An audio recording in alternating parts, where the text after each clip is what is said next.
Happy spring, everyone. Here we are in 2022 already, and flowers and bulbs await us in the thousands. Welcome to Dig In. Today we're going to root where we are. Welcome to Madden Family Farms and Market. Never take for granted that you may or may not have seen anything and everything when it comes to flowers, because there's always something new to discover. And I want to encourage you to just, the first flower you see, the first stem with a bud on it outside, whatever it is, if it's down on the ground and you have to just get down on your knees to just check it out, but just get up close to it and just see what Mother Nature is doing in real time.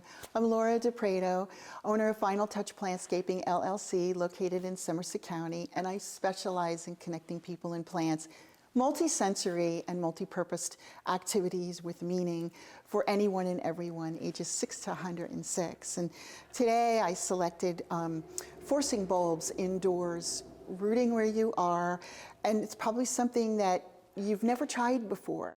I'm in love with bulbs of many types, and as I showed you, we have tulips and hyacinth and daffodil here, and I brought some samples of bulbs that we're going to actually work with today, and you see a couple of different sizes. We have little ones, actually look like little onions or shallots.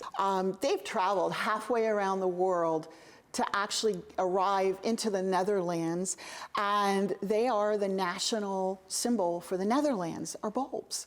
And they're always doing something exciting, no matter what month we are, 365 days a year, you can grow bulbs.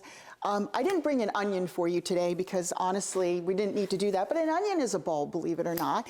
And a lot of people always say to me, Laura, how do we find the top and the bottom? The top usually is kind of pointy, and you see a little growth on the top of this wonderful bulb, and the bottom actually looks like a whole bunch of little roots coming out the bottom, and maybe even a little bit flatter, if you will. And I always say, if you're not sure of the top or the bottom, just lay your bulb sideways and you're good to go. And the beauty about bulbs is these are actually what I call underground storage units. These are stems, and they are modified, but they contain everything it needs right within this little bulb. And they're underground, so therefore they're underground storage units. And so, by the way, bulbs, along with flowers and plants and vegetables, are all part of agriculture across our garden state. You can see you have an array of things, and again, look around your house, look around your kitchen, your garage, just a little storage closet, whatever it is. I bet you have so many treasures in there you didn't even know you had until right now. So start rummaging as soon as you finish watching this, because I'm sure you have some cute little things, some cute little containers you could use for our activity. And I brought mason jars, and as well, these cute little teacups. They have no handles on them, and we're gonna plant in both today for all of you. So let's get to it. Have you ever planted before at all? Have you ever handled a bulb? Well, if today's your first time, welcome, and I promise you it's not gonna be your last time either. So I'm gonna open up this giant, or I should say larger mason jar. I wouldn't say it's giant. Right now there's nothing in it, okay? It's clear, it's pretty. I brought some simple stone or gravel, and I'm going to take the lids off, and I'm going to put some gravel, I'm going to make a little noise here, in the bottom of this mason jar. And I'm also going to put a little bit of stone in a teacup. Why stone? We're not working with soil here today. Not for our bulb activity. We're going to force them indoors. And what does that mean? We're going to take our bulbs of daffodils and irises, and they were planted in the ground last November, December, just so you know, so that they could be in this state come this spring for all of you.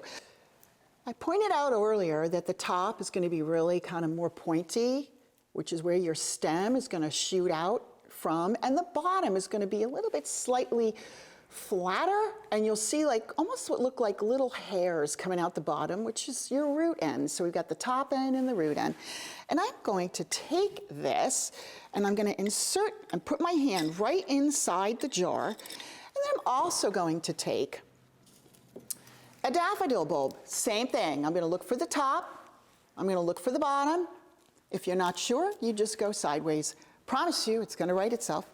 And I'm going to put the daffodil bulb right inside the jar, right next to the iris bulb. All right, so I now have my 2 bulbs in my clear mason jar. I have a bucket of water, and you always want the bottom of the bulb to be in contact with some water, okay? Water will evaporate, by the way. So you do want to keep an eye on your jar, and when you notice that the water has dropped down the level and is no longer in contact with the bulb, it's time to add more. Can you believe it's this easy? It is this easy. And you will not cover it, okay? You are not going to put the mason jar lid back on, but rather leave it open to the air. And you could place it on a kitchen table, kitchen counter. You could put it in a window, okay? And you're gonna just watch it do its thing. And the shoots are gonna come up, they're gonna grow up through the jar, and you're gonna produce beautiful, beautiful flowers. And you go, I can't believe I just did that. And that's the beauty of bulbs. You could do this anytime, anywhere too. So it's gonna take a few weeks. And what I love about a jar is the height of the jar actually will support the roots. The stone will support the roots, and the jar will support and stabilize the green shoots as they're coming up through the jar. Now, I said that I was gonna also put bulbs in the teacups. Well, right now I only got as far as the pea gravel, didn't I?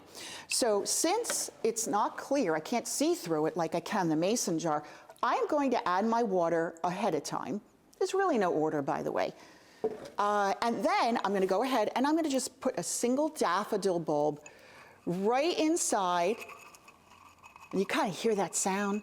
That's just the bottom of the bulb making contact with the pea gravel that I put in there. And you want to make sure that the container you choose to use can support the bulb and what its growth habit is. This actually will support it. It's amazing because daffodil, let me just show you. Look how thick these stems are. These are very thick, okay? They're gonna come. Nature knows what it's got to do. And it's so cool because we don't have to teach nature to do anything. It's more the other way around. Nature is nurturing us, and in the process, we're learning, we're discovering, we're benefiting from just the connection with these simple storage units, if you will, holding all the possibilities within it. And we're making connections. And you know what? As I was doing this with all of you, I actually could feel a calm come over me. And I didn't plan for that, but it did happen. And I know that this is what happens when you garden. And gardening is wonderfully cognitively protective as we go through the aging process. Gardening is fun. Gardening knows no boundaries. So don't get hung up on trying to do something and, you know, let Mother Nature, let these bulbs take care of themselves. They really do know what they're going to do. I promise you, you won't be disappointed. But gardening and the wonderful countless ways and directions that gardening and planting can bring you, they are truly endless. And you just have to trust me on this. Just get yourself a bulb, get yourself a little container out of your cupboard, out of a, I don't know, a little red wagon you have in your garage somewhere, and just have at it, because I promise you, you won't be disappointed. And have fun. Have a beautiful, beautiful spring. Happy growing, everyone.